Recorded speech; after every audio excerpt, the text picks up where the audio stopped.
Bismillahirrahmanirrahim. Assalamualaikum warahmatullahi wabarakatuh. Selamat malam pemirsa Baska TV dimanapun Anda berada. Berjumpa lagi dengan saya di sini ditemani oleh Ustadz Ulan hari ini. Assalamualaikum Ustadz. Waalaikumsalam warahmatullahi wabarakatuh. Ketemu lagi Ustadz. Alhamdulillah sekian waktu Ustadz. Sekian waktu karena saya ini ya kurang paham kalau diajak bahasa Arab. Mungkin pertimbangannya itu kenapa kemarin diganti. Enggak, itu enggak masalah emang. Saya ya, waktu mengakui. dan seterusnya. Oke Ustadz, Oke. ini masih lanjutan. Kemarin saya bawain part 1, teman saya part 2, 3, sekarang part 4. Oke. Nah, Iya. sempat saya simak sedikit-sedikit. Ya. Mungkin langsung saja dari panjenengan mau menyampaikan yang seperti apa di review dulu Ustadz. Silakan Ustadz. Terus, nggih. Jazakallahu Ustadz nggih. Nggih. Assalamualaikum warahmatullahi wabarakatuh. Waalaikumsalam. Alhamdulillah, salatu wassalamu ala Rasulillah, tsumma amma ba'd. Ustadz Jundi yang sangat saya hormati, kemudian pemirsa Baska TV ya, dimanapun panjenengan berada, yang semoga senantiasa dirahmati Allah Subhanahu wa taala. Amin. Yang pertama tentunya mengingatkan syukur Ustadz nggih. Nggih. Syukur, dan betul-betul begitu kita memang salah satu tanda syukur itu adalah terkait dengan kita harus sadar betul bahwa yang kita lakukan itu adalah ketaatan. Oke. Jadi kalau kita ada di majelis seperti ini, kemudian ini kita yakini sebuah ketaatan, maka ini adalah wujud la in syakartum la azidannakum. Tadi kita sudah ngajar, ya. Tadi kita sudah ngomong anak, Ustaz ya. Itu ketaatan semua aslinya. Oh, iya. Kemudian ternyata nikmat itu ditambah berupa ketaatan lagi.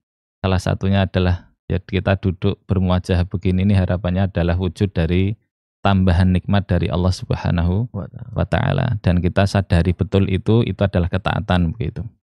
Itu satu, mengingatkan saja. Kemudian yang kedua juga jangan lupa untuk memperbanyak salawat dan salam untuk baginda Nabi Muhammad Sallallahu Alaihi Wasallam. Harapannya kalau sudah ada syukur, puja-puji kepada Allah, tambah salawat, harapannya hati kita semakin padang, Ustaz.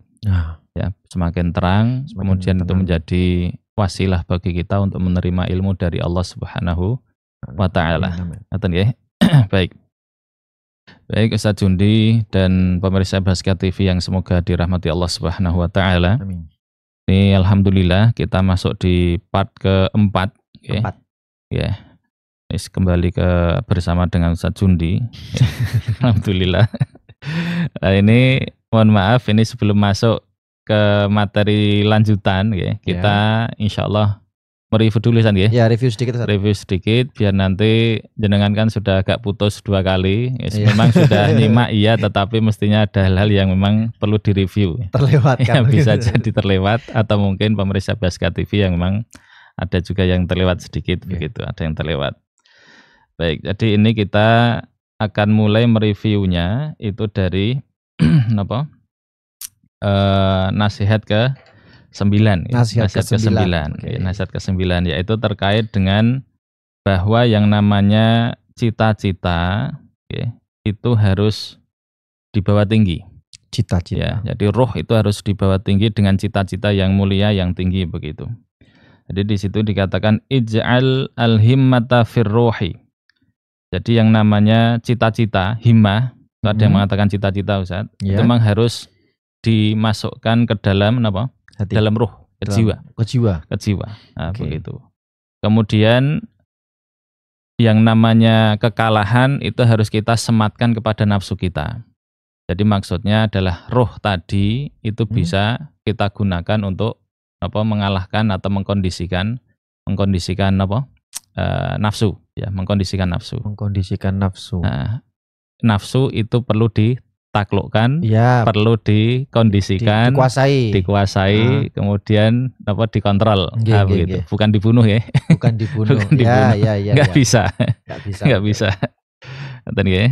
Kemudian dikatakan wal mauta fil badan. Jadi harapannya tubuh kita ini ya sudah, anggap saja tubuh yang memang itu sebagai tempat roh kita. Selesai.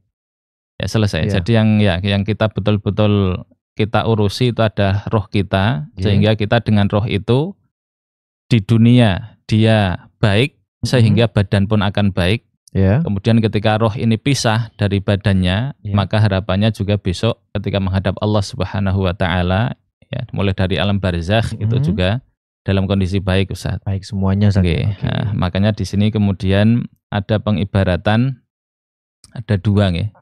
Yaitu terkait dengan sebisa mungkin roh kita ini dijadikan mirip dengan burung yang ada di sangkar.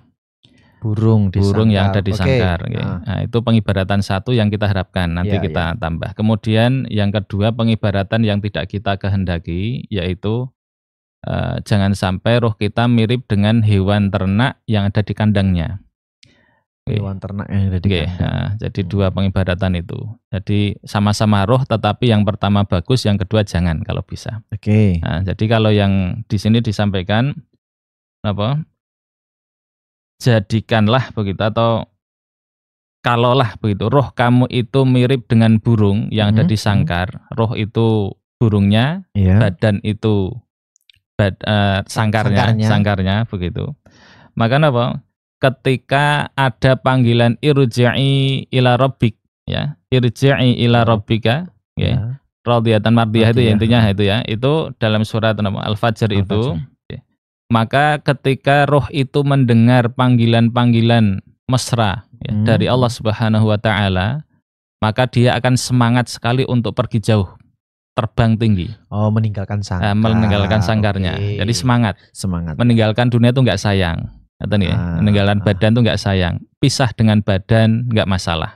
Mati enggak apa-apa. Enggak masalah, enggak apa-apa. Cita-citanya selalu akhirat. Selalu akhirat. Ya. Itulah pengibaratan jiwa yang dia itu pengen betul menghadap kepada Allah Subhanahu wa taala. Ya, kemudian dikatakan pengibaratan yang kedua adalah jangan sampai roh kita mirip dengan hewan ternak.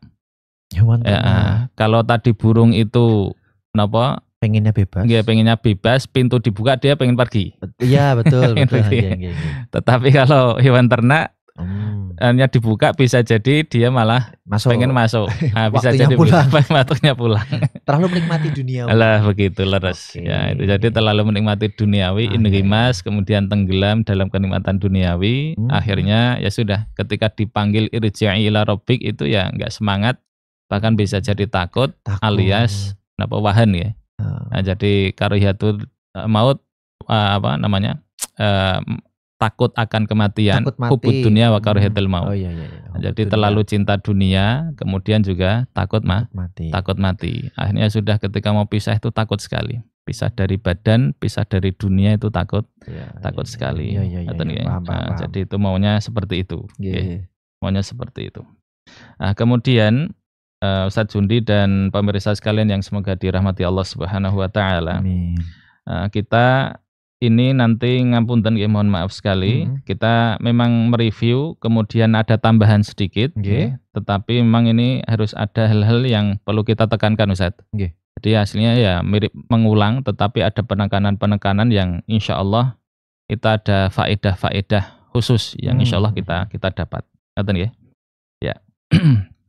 Jadi kita ini tadi 9, sekarang ke 10. 10, oke. Ya, ke 10. Ya, bismillahirrahmanirrahim. Qala al-musannifu rahimahullahu ta'ala wa nafa'ana bihi wa bi'ulumihi fid dharaini amin. Ayyuhal walad, law kana al-ilmul mujarradu kafiyan laka wa la tahtaju ila amalin siwahu lakana nida'ullahi ta'ala hal min sa'ilin hal min mustaghfirin hal min ta'ibin dha'i'an bila fa'idatin.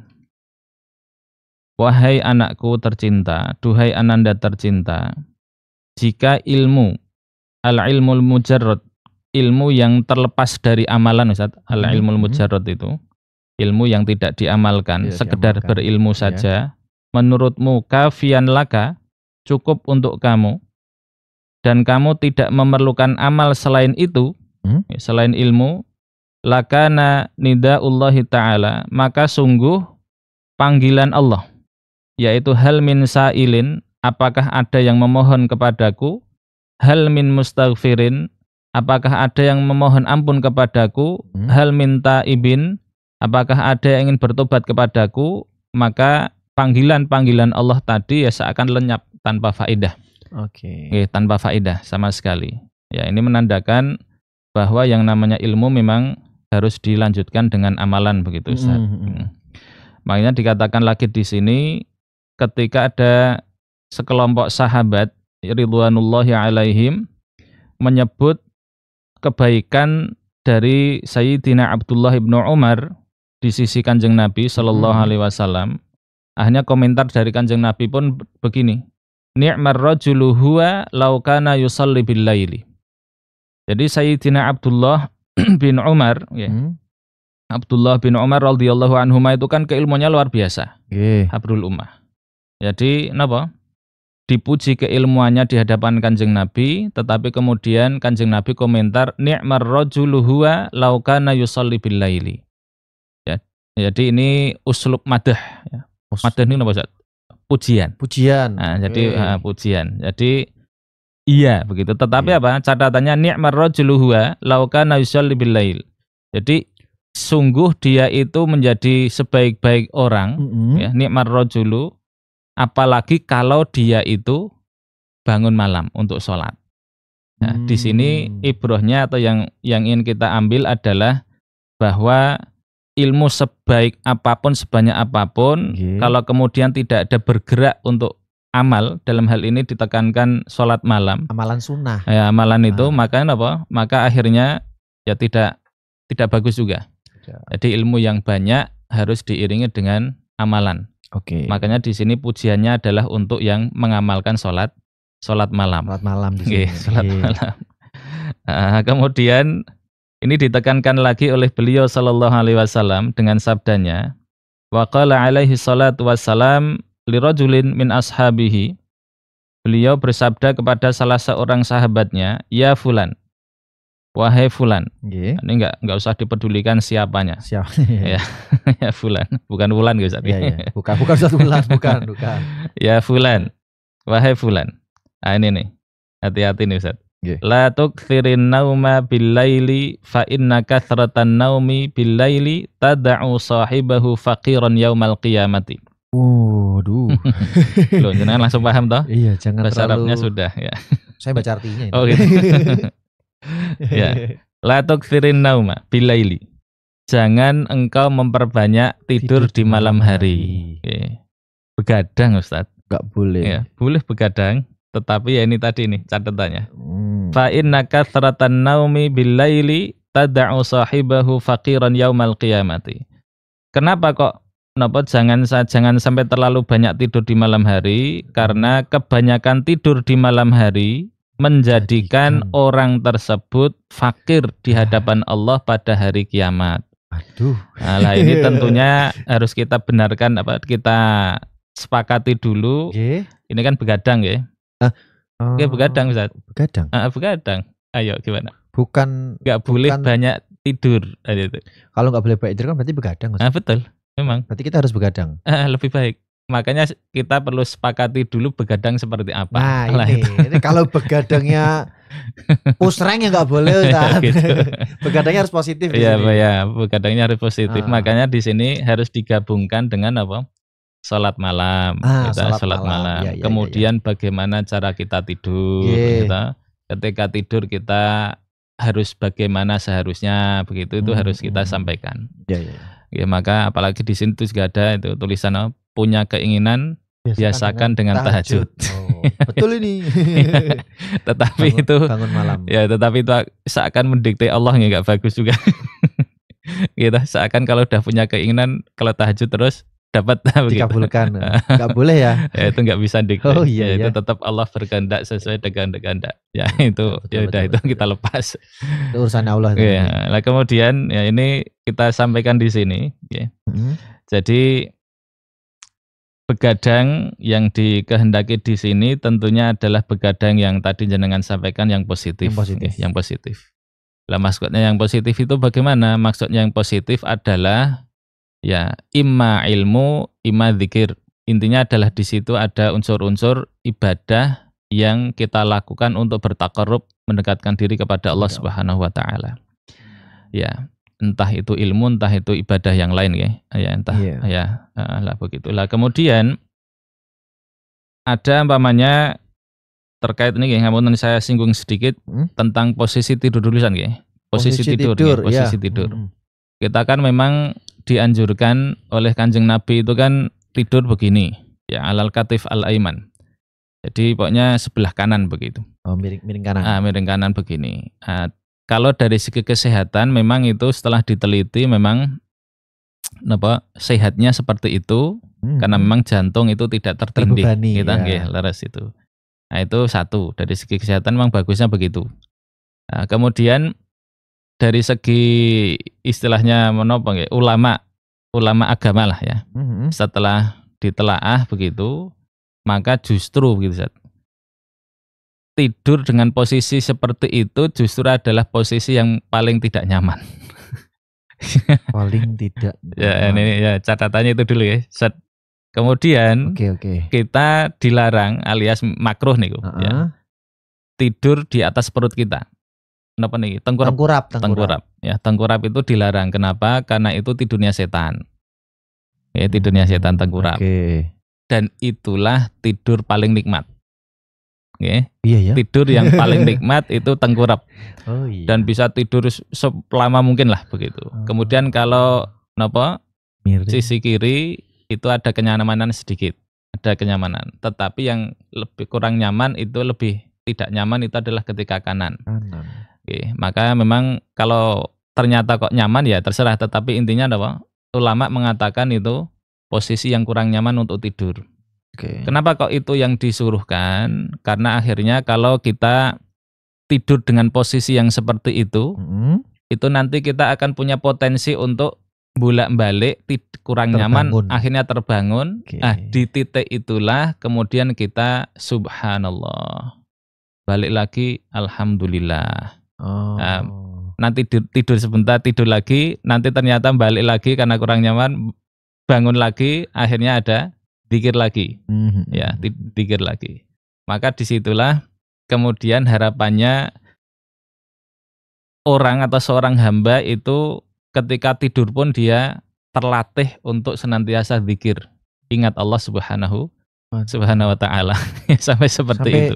Sampai segitunya diperhatikan. Sampai seperti itu. Hanya masalah tidur. Jadi memang kalaulah memang tidur ya akhirnya tidurnya itu nanti sedikit-sedikit bangun. Sampai seperti itu.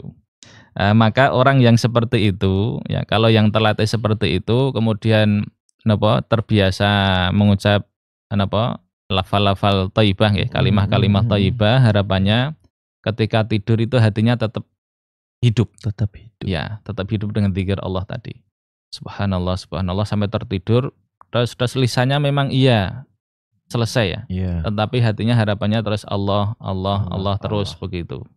Akhirnya selama itu orang itu aslinya sedang mendekatkan diri kepada Allah Subhanahu wa ta'ala dengan dzikirnya. Walaupun tidur. Ya. Jadi jangan sampai tidurnya itu asal ngorok. Bablas. Harapannya begitu. Lah kalau kok ternyata sampai lalai dari dzikir ya, mulai dari awal sampai pokoknya tidur bleksek begitu. Ya, akhirnya dikatakan di sini tadi itu. Fa inna kathratan naumi bil laili tad'u sahibahu faqiran yaumal qiyamati. Jadi kalau sudah kebanyakan tidur, enggak diiringi wirid, enggak diiringi dzikir, enggak diiringi ibadah, ya sudah. Akhirnya besok di hari kiamat dia termasuk orang-orang yang fakir di hadapan Allah Subhanahu wa ta'ala. Masya Allah. Ya, jadi fakir, jadi ya miskin, nggak punya apa-apa. Padahal kan tidur kan bisa 3-4 jam, 5 jam. Padahal hanya tidur, Ustaz. Makanya itu. Jadi memang sangat dipentingkan begitu. Sangat diperhatikan ya tidur. Ya banyak yang terlewat akhirnya kalau kita hanya tidur saja. Jangan nyenyak-nyenyak. Nggak boleh nyenyak-nyenyak. Harus nantiasa bangun. Pokoknya ini kalau kebangun zikir. Begitu. Harapannya begitu. Ya. Dengan kalau pas ngelilir dibangunkan anak gitu, itu memang kalau bisa ya ada wirid zikirnya. Lah pantas anak saya sambil ngomong anaknya. Sering itu. Jadi harus diisi seperti itu aslinya. Nah, kemudian di sini juga disampaikan ada ayat lagi, ayyuhal walad wa minal laili fatahajjad bihi nafilatan lak. Kita disuruh untuk tahajud. Tahajud. Ya, intinya sholat malam. Ya. Kemudian masalah pengertian tahajud kan ada ulama mengatakan itu ya dilakukan setelah tidur ya. Itu ada perselisihan tapi udahlah nggak masalah. Tetapi intinya adalah ini adalah bentuk perintah. Perintah untuk membiasakan diri sholat tahajud atau sholat malam. Sholat malam. Kalaulah ternyata tahajud masih berat, maka memang dianjurkan sebelum tidur itu ya minimal 1 rakaat witir, Ustaz. Minimal 1. Oh ya. Kalau bisa kita witir 1 rakaat. Nah, supaya nanti memang ada unsur sholat malamnya. Kalau bisa itu dijadikan hizib begitu, ya sehingga hizib itu amalan sunnah yang kita wajibkan untuk diri sendiri. Jadi rutin dilakukan. Rutin dilakukan. Nah, nanti kalau ternyata kok ketiduran nggak dilakukan, maka bisa diqadha besok pagi waktu duha. Nah, waktu duha bisa diqadha. Ngoten ya. Nah, kalau untuk khusus witir itu sholat ganjil Ustaz ya. Iya, ganjil. Nah, sholat ganjil kan syariatnya memang hanya di malam hari. Maka mengqadhanya itu oleh para ulama itu disimpulkan dari hadis Nabi itu akhirnya harus digenapkan. Jadi kalau witirnya tadi 1 rakaat, maka kemudian diqadhanya itu jadi 2. Begitu. Bukan 3? Tidak, jadi 2. 1 jadi 2 kan digenapkan. Malam berikutnya. Ganjil enggak di pagi harinya. Oh, di pagi harinya. Di pagi harinya itu digenapkan jadi 2. Jadi 1 rakaat kok terlewat, maka mengqadhanya pas waktu duha itu 2. Jadi 2 digenapkan. Sebentar Ustaz. Ya. Amalan salat sunnah tadi ya. Nggih, itu bisa diqadha gitu Ustaz. Bisa ya, itu tadi yang rutin tadi. Oh, yang kita dijadikan hizib. Jadi biar pahalanya itu nyambung terus. Dan itu yang sangat dianjurkan oleh Kanjeng Nabi meskipun sedikit tapi amalan rutin terus sampai seumur hidup. Makanya kalau di Riyadhus Shalihin kan memang ada bab al-iqtisad fil ibadah. Ada harus bersedang-sedang atau pertengahan dalam beribadah. Jangan terlalu memaksakan diri yang akhirnya cepat capek, akhirnya malah lungkrah, lesu, enggak. Gas di awal, mas di akhir. Akhirnya enggak dapat apa-apa di tengah, cepat putus, cepat berhenti, enggak bisa mulai lagi atau meremehkan taksir. Kelemar-kelemar atau mungkin awalnya harusnya bisa 1 rakaat witir, masa enggak bisa ya keterlaluan begitu. Nah, makanya memang harus diusahakan. Jadi ada mujahadahnya tetap, sungguh-sungguh usahanya iya, tapi juga jangan memaksakan diri melebihi kapasitas, kemampuan. Sehingga nanti harapannya yang meskipun 1 tok ini 1 rakaat witir ini kalau bisa memang seumur hidup. Makanya memang dikatakan ya jangan memaksakan diri, juga jangan yang sebaliknya. Jadi supaya apa? Supaya itu bisa dilakukan terus seumur hidup. Pahalanya lanjut begitu. Maka saya namanya hizib. Ya, hizib. Jadi amalan kalau hizib di Quran kan pembagian itu. Tapi kalau hizib ini hizib terkait amalan. Amalan. Ya, amalan rutin begitu. Siap. Ya, ngerti ya. Itu Ustaz apa? Tadi Ustaz tanya sedikit Ustaz. Yang qiyamul lail sama tahajud itu Ustaz. Antara tidur dulu apa enggak tidur dulu? Nanti setelah lupa saya. Enggak apa-apa Ustaz. Enggak. Yang jelas saya masih bingung saya. Kalau qiyamul lail kan itu istilah untuk seluruh sholat malam. Seluruh sholat malam. Mau sholat malam itu sholat sunnah wudhu atau sholat sunnah sholat tahajud itu juga masuk. Jadi itu istilah umum begitu. Oh, istilah umum. Istilah umum yang mencakup semua yang dilakukan malam hari. Sholat sunnah. Kemudian kalau untuk tahajud memang itu ada yang mengatakan ulama mengatakan itu asal katanya dari al-hujdu, yaitu bangun tidur. Ya, insyaallah maknanya begitu. Jadi kesimpulannya adalah kalau tahajud itu sholat sunnah malam, sholat malam yang dilakukan setelah bangun tidur. Nah, kurang lebih seperti itu. Jadi tapi itu tetap sependek yang saya tahu memang tetap ada ikhtilaf juga.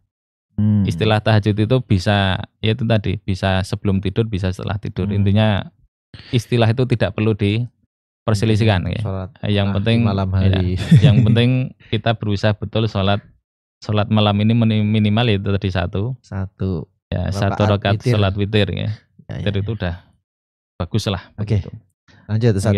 Itu jadi kita diperintah untuk sholat tahajud, kita sholat malam. Kemudian wabil ashari hum yastaghfirun syukrun. Ya, jadi di sini napa? Istighfar, orang-orang beristighfar di waktu sahar, di waktu sahur itu Sahur? Ustaz, nggih, itu dikatakan apa? Syukrun. Dikatakan sebagai wujud syukur. Nah, ini khususnya begitu adalah bagi orang yang tetap beristighfar meskipun tidak melakukan maksiat. Jadi ya, Astagfirullahaladzim. jadi orang umpamanya maksiat, melakukan dosa istighfar, nah itu minta ampun ya. Iya. Kita minta ampun, istighfar. Tetapi kok tetap istighfar meskipun nggak maksiat, maka itu wujud syukur. Itu wujud syukur. Wujud syukur. Makanya Kanjeng Nabi Muhammad sallallahu alaihi wasallam itu ketika tetap beristighfarnya, bertobatnya itu ada riwayat mengatakan 70 kali gitu, sehari semalam, kemudian ada yang riwayat 100 kali, maka itu adalah wujud syukur dari beliau karena beliau kan maksum.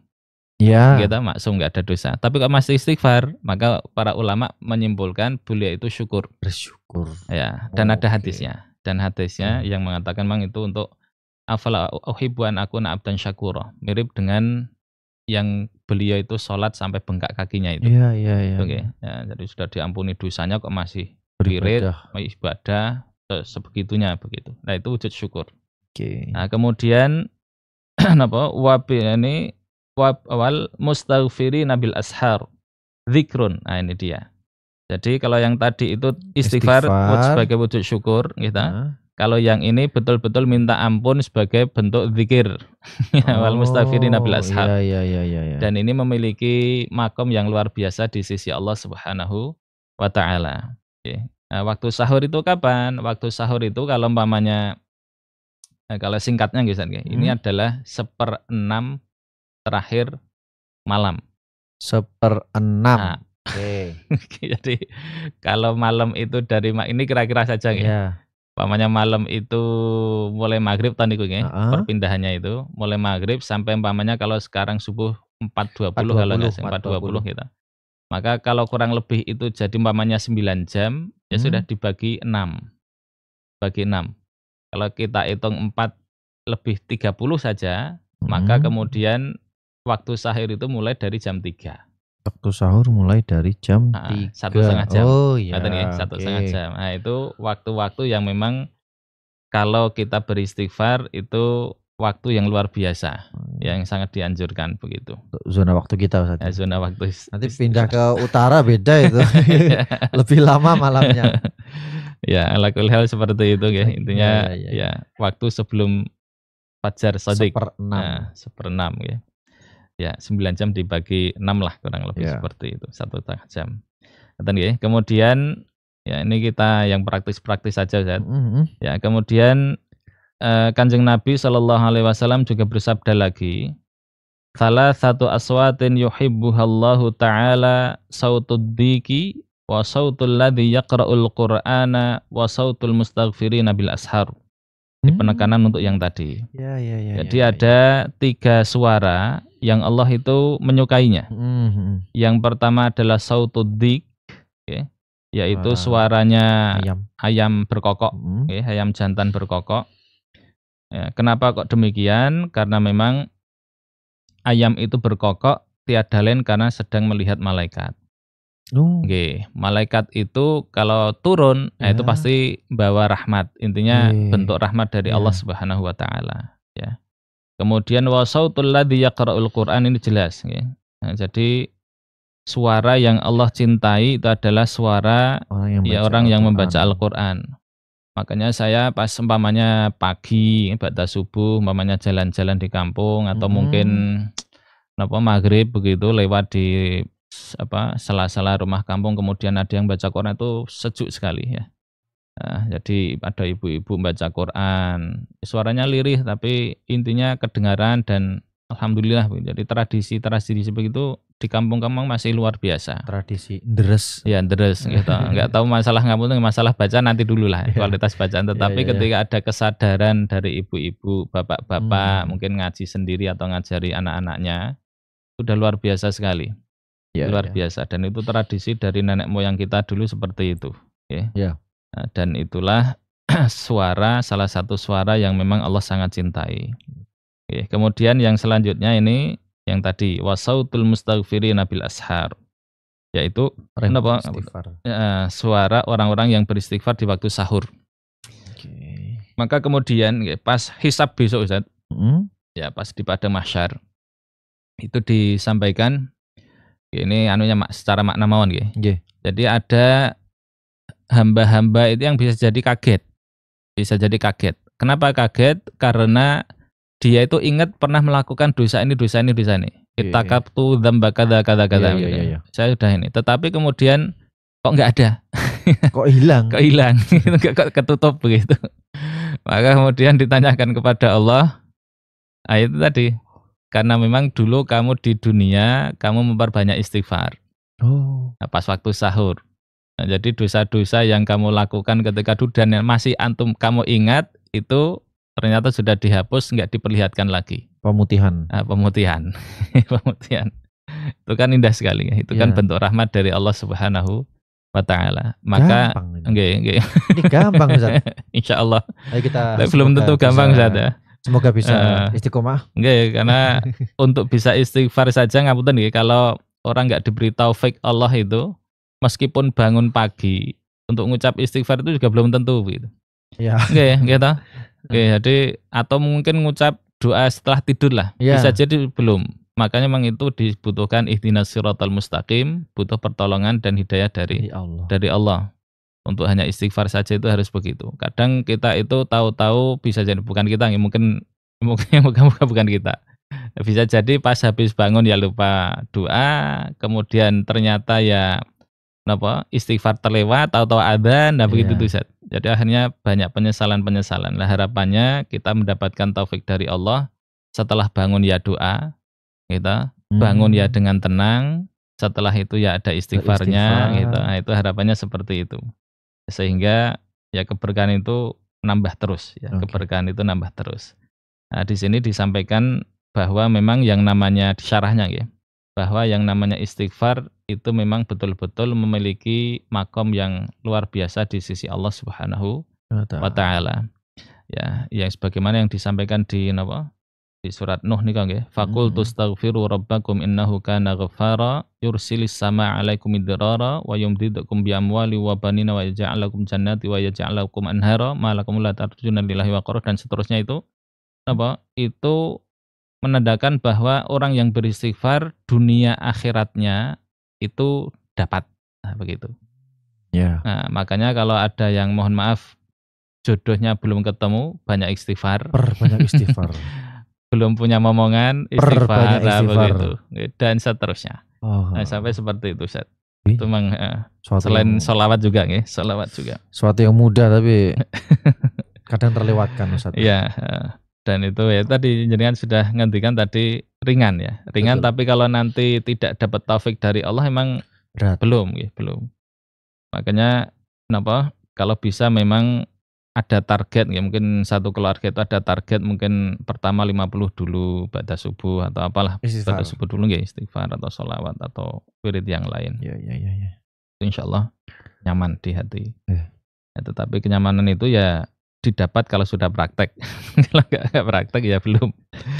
Itu kan sifatnya dzauqiyah ya, sifatnya rasa. Rasa itu didapat setelah melakukan. Ya besok subuh coba. Begitu jamaah atau pemirsa BSKTV sekalian. Besok sahur coba, berarti sebelum subuh harus bangun. Sebisa mungkin begitu.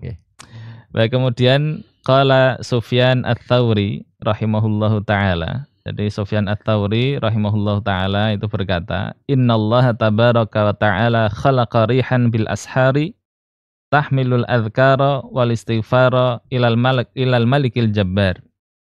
Jadi beliau rahimahullahu ta'ala itu berkata, sungguh Allah tabaraka wa ta'ala menciptakan sebuah angin ya, satu jenis angin itu yang khusus di waktu sahur itu membawa zikir-zikir dan istighfar, pahala-pahala istighfar, zikir dan istighfar itu kepada Allah. Jadi intinya apa istilahnya? Bawalah, intinya bawalah begitu, hembusan itu membawa kemudian sampai seperti itu. Kemudian beliau juga menyampaikan idza kana awwalul laili yunadi munadin min tahtil arsy, ya. Ketika ada yang memanggil Ya. di bawah arsy, ya bawah arsy ya surga Firdaus ya. Kalau pas di bawah arsy itu kan surga Firdaus. Ala liyaqumil abidun wa yaqumuna wa yusalluna masyaallah. Ya, apakah tidak ada yang bangun malam untuk para ahli ibadah itu bangun malam, maka akhirnya banyak yang bangun malam kemudian sholat sesuai yang Allah kehendaki. Ya. Kemudian di tengah malam juga ada panggilan lagi, ya, liyuqim al-qanitun, yaitu hendaklah orang yang qanit, orang qanit itu yang terbiasa betul ibadahnya lama, Ustaz. Ya, ibadahnya lama. Kalau ini makomnya makom Sayyidah Maryam ini. Ya. Akhirnya fayaqumuna wa yusalluna ilas sahar. Akhirnya mereka bangun kemudian sholat sampai sahur. Fa idza kana saharu yunadi munadin, ketika waktu sahur kemudian ada yang manggil lagi, yang mengajak lagi ala liyuqim al mustaghfirun. Ini waktu istighfarnya gitu. Fayaqumuna wa yastaghfirun. Ah, ini nih yang paling parah ini. Termasuk ya yang tingkatannya paling rendah. Yeah. Fa idza tala'al fajru yunadi munadin ala liyuqim al-ghafilun. Nah ini nih, naudzubillah. Ini paling akhir. Yang paling akhir ya enggak bangun ini. Yang enggak bangun. Yang bangunnya siang hari. Yang bangkong. Nah, jadi di sini ketika fajar shadiq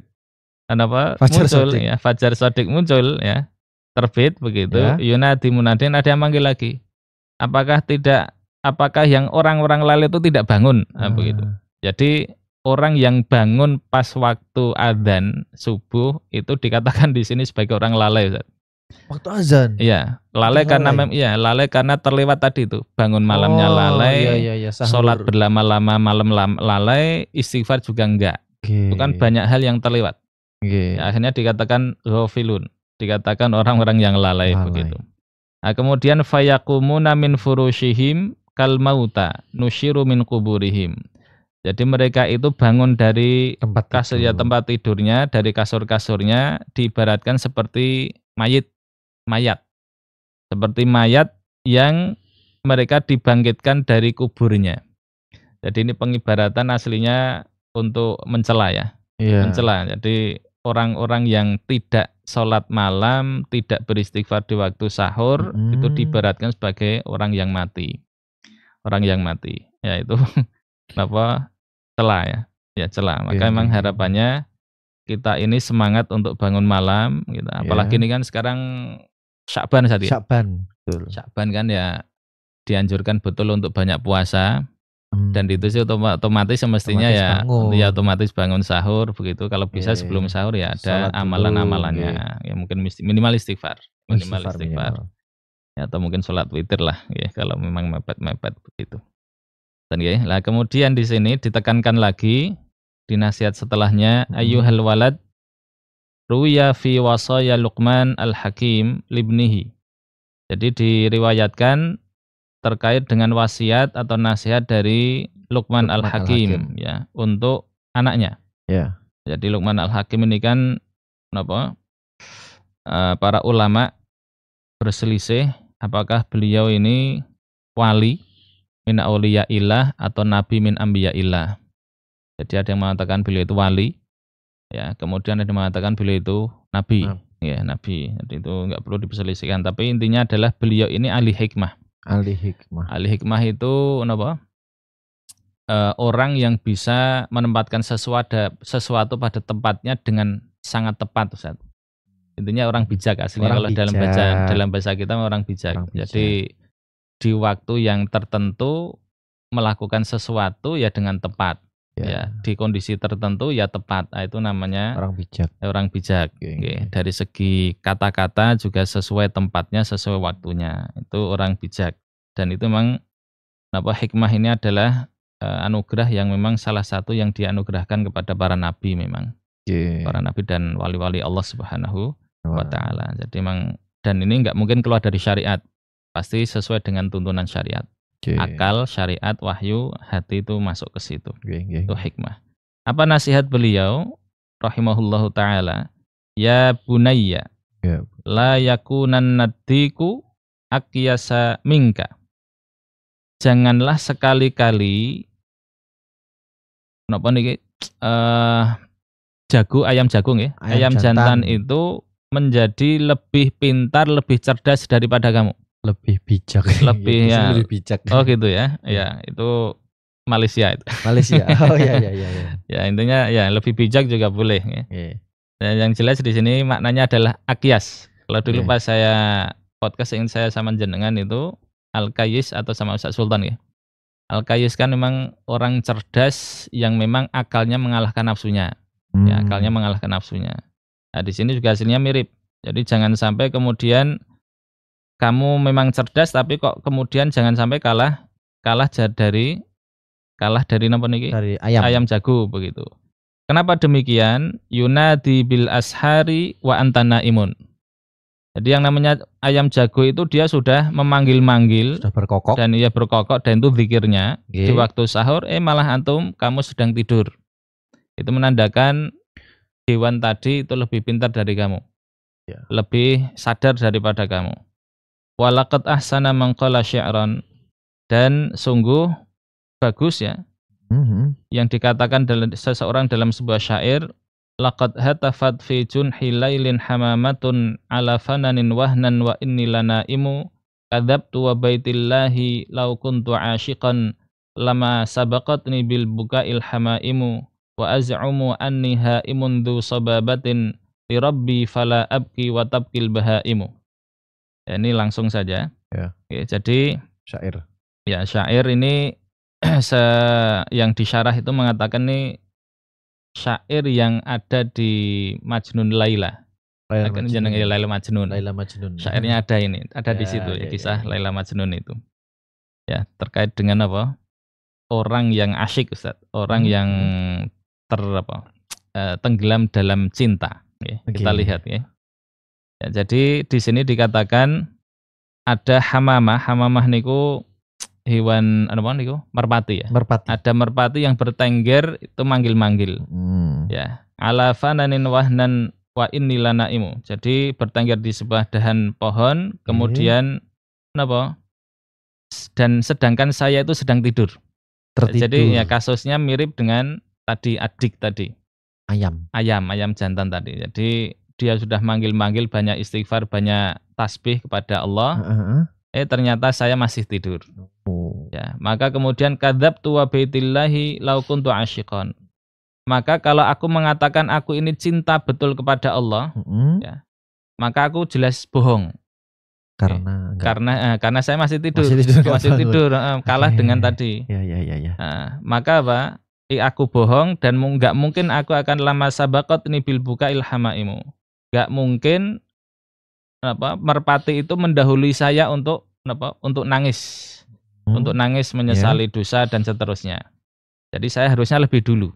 Lebih dulu begitu. Wa az'umu anni haimun dzu sababatin, dan aku ini mengaku-ngaku bahwa aku ini sedang ada dahaga atau haus begitu. Ya pengen betul untuk ketemu Allah. Ya li rabbi fala abki, ternyata aku tidak nangis. Sedangkan hewan-hewan ternak itu malah nangis. Jadi hewan itu bisa nangis, tapi saya yang mengaku sangat kangen, sangat rindu begitu kepada Allah, ternyata tidak merasakannya. Begitu. Lah kemudian di sini kalau di syarahnya dikatakan asyik ini memang seorang asyik itu harusnya dia selalu terjaga. Orang yang tenggelam dalam cintanya, dengan mungkin pernah jatuh cinta, saya juga jatuh cinta. Mungkin sekarang sudah sedang jatuh cinta, Ustaz ya. Sedang jatuh cinta berkali-kali. Ya. Itu dia itu nggak mungkin tidur. Dia selalu terjaga. Apa-apa yang muncul adalah yang dicintai. Karena selalu teringat. Ya, selalu teringat. Jadi asyik itu lebih dalam daripada sekedar cinta. Ya, kalau al-hubbu kan mailul qalbi ilal mahbub. Jadi kalau cinta itu condongnya hati kepada yang dicintai. Tapi kalau yang asyik ini memang dia lebih. Ya, bahkan dikatakan di Majnun Laila insyaallah itu ketika itu ditanyakan begini. Ada seekor anjing ya. itu kotor terus dibersihkan, terus dicium Ustaz. Jadi ditanyakan lima tunadhifu hadzal qalba, kemudian wa tuqabbiluhu. Jadi kenapa kamu kok membersihkan atau memandikan anjing ini, kemudian kamu menciumnya? Lantas apa yang dia jawab? Karena dia tadi yamshi bifina ilaila. Karena dia tadi aku lihat dia itu jalan di pelataran rumahnya Laila. Saking cintanya sama Laila, hewan yang dalam cerita jadi hewan yang lewat di rumahnya saja itu sampai membuat dia yaitu tadi apa-apa selalu yang saya cintai ini ya sudah selalu teringat. Yang berkaitan dengan yang dicintai ya dirawat, ya pokoknya begitulah. Jadi memang cinta kan memang rasa ya. Sulit digambarkan begitu. Jadi luas sampai sebegitunya. Oke. Nah, kemudian disampaikan lagi nih di nasihat ke-11 Ustaz. Oke. Ayyuhal walad, khulasatul ilmi an ta'lama anna ta'ata wal ibadata ma hiya. Jadi kesimpulan dari ilmu itu adalah kamu an ta'lama anna ta'ata wal ibadata ma hiya. Jadi kamu itu mengetahui apakah itu ketaatan dan apakah itu ibadah. Ya, aslinya sama. Jadi intinya adalah ilmu itu sarana bagi kita untuk beribadah secara benar. Beramal secara benar, melakukan ketaatan secara benar. Maka jangan sampai juga kemudian kita beramal tanpa ilmu. Atau sebaliknya jadi al-ilmul amali, al-ilmul amali dan al-amal al-ilmi. Jadi ilmu harus diamalkan bisa mungkin dan amal harus diilmui. Harus diilmui. Ya, jadi harus seperti itu. Nah, kemudian ini ngapunten waktunya masih berapa Ustaz? Siapa tahu nanti khawatirnya lewat. Ya, sebentar lagi Ustaz. Ya. Sekitar 6 menit lagi. Oh ya, terus. Ya. Baik. Kita teruskan sedikit Ustaz ya. Ngapunten. Jadi disampaikan i'lam anna ta'ata wal ibadata mutaba'atu syari'i fil awamiri wan nawahi bil qawli wal fi'li ya'ni kullama taqulu wa taf'alu wa tatruku. Jadi ketahuilah, jadi kalau sudah ada kata ketahuilah ini pertanda penting begitu untuk diketahui bahwa ketaatan dan ibadah itu adalah mengikuti asy-syari'. Asy-syari' di sini Allah maksudnya yang berhak memberikan syariat. Ya, dalam hal al-awamir perintah-perintah wan nawahi dan larangan-larangan bil qauli wal fi'li. Baik itu berupa ucapan ataupun perbuatan, intinya totalitas ketaatan, yakni kullama taqulu wa taf'alu wa tatruku, yaitu berkaitan dengan apapun yang kamu ucapkan, apapun yang kamu lakukan, dan apapun yang kamu tinggalkan. Wa yakunu biqtida'i syar'i kama law, dan itu terjadi dengan mengikuti syariat. Kama law sumta yaumal 'idi wa ayyamat tasyriqi takunu 'asiyan. Sebagaimana meskipun kamu itu puasa, puasa kan perintah. Tetapi ternyata puasanya di hari Id, hari raya, atau hari tasyrik. Ya, ini kan jadi ada 5 ya, yang dilarang itu yang diharamkan puasa. Jadi hari tasyrik 3, yaumul Id 2, Idul Fitri. Maka meskipun kamu memang kondisinya ibadah sedang puasa, tapi kok di 5 hari itu puasa, kamu itu maksiat. Dosa. Salah. Ya salah. Atau juga wasalaita fi thawbin maghsubin wa in kanat suratu ibadatin ta'thamu. Nah, jadi kamu sama, memang betul kamu bisa jadi sholat, sholat ibadah itu. Itu jelas bentuk ibadah sholat. Tetapi ternyata sholatnya dengan memakai baju yang hasil curian, curian atau hasil ngerampok, maka kamu ya tetap dosa. Diterima. Sholatnya bisa jadi sah, tetapi dosa. Tapi dosa. Dosa intinya dosa. Jadi tetap harus sesuai dengan syariat, tetap dengan syariat. Nah, kemudian ayyuhal walad yambaghi laka ayyakuna qauluka wa fi'luka muwafiqan lisyar'i. Hendaklah apapun yang kamu ucapkan, apapun yang kamu lakukan itu berkesesuaian dengan syariat. Idzil ilmu wal amalu bil iqtida'i syar'i dhalalatun. Karena apa? Karena ilmu dan amal yang tanpa teladan ya, mengikuti syariat, maka itu adalah sebuah kesesatan. Nah, ini catatannya di sini nih. Ya, ini nanti terkait dengan apa? Pemahaman sufi yang memang yang sesat ya. Ya, sufi yang sesat. Nanti kita cek. Ya, karena memang tidak semua sufi seperti ini. Wa yambaghi laka alla taghtarra bisyadhi wa tammatil as-sufiyah. Lianna suluka hadha at-tariqi yakunu bil mujahadati wa qat'i syahwatin nafsi wa qatli hawaha bi sayfir riyadati la bi tamat wa tarhat. Ya. Jadi kenapa?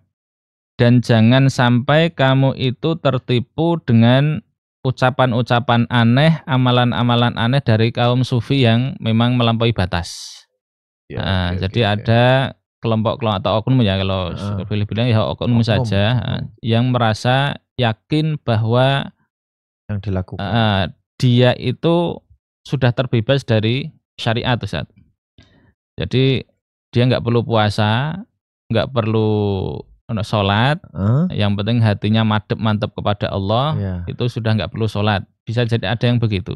Istilahnya apa, lupa saya. Apa Ustaz? Saya kemarin disinggung. Lupa saya itu. Ya itu ya. Jadi hal-hal yang begitu tentunya tidak dibenarkan.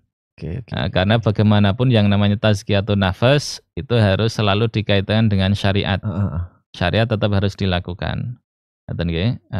Jadi jalan menuju Allah, ya jalan menuju Allah Subhanahu wa taala itu diraih tetap ya dengan mujahadah.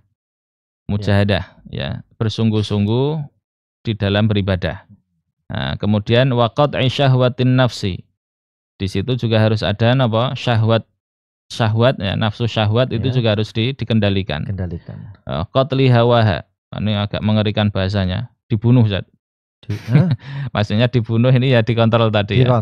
Bisayfir riyadati. Ya dengan apa? Pedang. Dengan pedang riyadhah. Riyadhah itu amalan-amalan. Ya, bukan riyadhah olahraga ya. Olahraga riyadhah. Jadi amalan-amalan yang memang itu dalam rangka untuk mendekatkan diri kepada Allah Subhanahu wa taala, itu namanya riyadhah. Digantinya dengan amalan-amalan baik. Jadi itu nanti jadi itu harusnya kita mendekat dengan Allah itu dengan amalan-amalan seperti itu, bukan hanya dengan berpangku tangan terus merasa saya dekat dengan Allah. Tidak seperti itu, ya. Saya ingat kata-katanya ini yang tadi tasawuf. Tapi manunggaling kaulo Gusti itu. Ya bisa jadi begitu, salah satunya itu, ya. Salah satunya itu. Betul ya? Ya. Kemudian terakhir ini kayaknya. Wa'lam annal lisanal mutlaqa wal qalbal mutbaqa al mamlu'a bil ghaflati wasyahwati alamatus syaqawati. Nauzubillah ini. Dan ketahuilah bahwasanya lisan yang tidak terkontrol, Ustaz. Jadi asal ngomong aja, enggak ada kontrol. Wal qalbal mutbaqal mamlu'a bil ghaflati.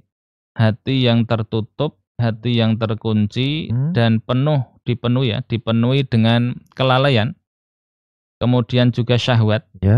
Alamatus syaqawah. Maka hati dan lisan kondisi lisan dan hati yang seperti itu adalah tanda orang yang sengsara, tanda kesengsaraan. Maka memang sangat betul ya ketika salamatul insani fi hifdzil lisan gitu. Jadi keselamatan orang itu betul-betul ya dari lisannya. Lisanmu adalah harimaumu itu ya. Mulutmu adalah harimaumu. Begitu itu, hal-hal begitu memang betul ya. Betul sekali. Apalagi kalau naudzubillah itu ditambah dengan hati yang memang tertutup. Hati yang memang tertutup oleh hawa nafsu. Akhirnya ya hitam, akhirnya ya sulit untuk menerima nasihat gitu. Akhirnya itulah dikatakan di sini alamatus syaqawah. Di tanda kesengsaraan. Hatta la taqtulan nafsa bisidqil mujahadati lan yahya qalbuka bi anwaril ma'rifati. Hatinya tidak. Jadi ya harusnya kamu itu ya membunuh nafsu kamu, ya mengontrol nafsu kamu dengan betul-betul bermujahadah, bisidqil mujahadati. Ya kalau tidak begitu, maka apa? lan yahya qalbuka bi anwaril ma'rifah. Hatimu tidak akan hidup dengan cahaya ma'rifah. Hatinya gelap. Jadi kan kita hidup fisik kan itu dengan badan yang sehat. Badan dengan makanan lah, dengan makanan. Iya. Makanan yang masuk akhirnya kita bisa hidup. Nah, tetapi hidupnya hati ya dengan iman, dengan cahaya ilmu, cahaya ma'rifah. Ya. Nah, lah kemudian harapannya hati kita ya tidak hanya hidup tapi juga sehat. Sehatnya ya dengan iman yang sehat, yang bagus, dengan cahaya ma'rifah tadi.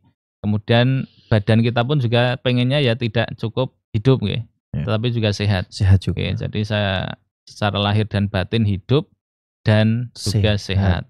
Ya, sehatnya itu ya dengan nurul ma'rifah, ya dengan iman, ya dan kemudian makanan-makanan yang kita lahap, yang kita masukkan ke dalam pencernaan kita memang harus yang thayyib dan halal. Halalan thayyiban. Halalan thayyiban.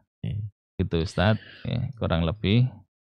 Ya mungkin pembahasannya sampai di situ. Ya mungkin kalau jenengan masih ada yang perlu disampaikan atau untuk diperjelas bisa disampaikan sekarang ya karena dimulai dari tadi ibadah di malam hari, kemudian dilanjutkan dengan ibadah sesuai dengan syariat, Ustaz ya. Oke, mungkin dari enggak mungkin ya orang kita rekaman.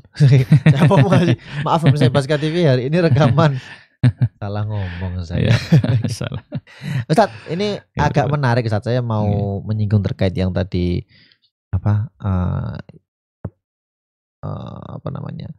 ketika ibadah ketika malam hari. Kan turun keberkahan ketika malam hari.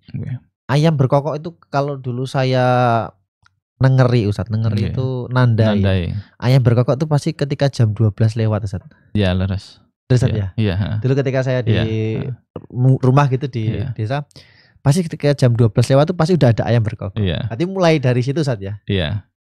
Dan itu ya intinya adalah mereka tuh sedang melihat malaikat gitu aja Ustaz. Ya. Yang jelaskan itu penanda bahwa memang atau panggilan untuk kita, masuk kita tetap tidur sih begitu. Jadi dipanggil seperti itu. Harus sudah mulai bangun dan melakukan ibadah tadi. Sebisa mungkin seperti itu. Dan kemudian Ustaz kalau kita melihat kondisi lingkungan kan otomatis malam dan siang itu kan selalu bergerak Ustaz. Berarti rahmatnya itu diturunkannya bergantian. Kok jadi obrolan di kantor ya? Jadi ya tetap rahmat itu terus Ustaz. Kan ini kita sekarang sedang dirahmati nih.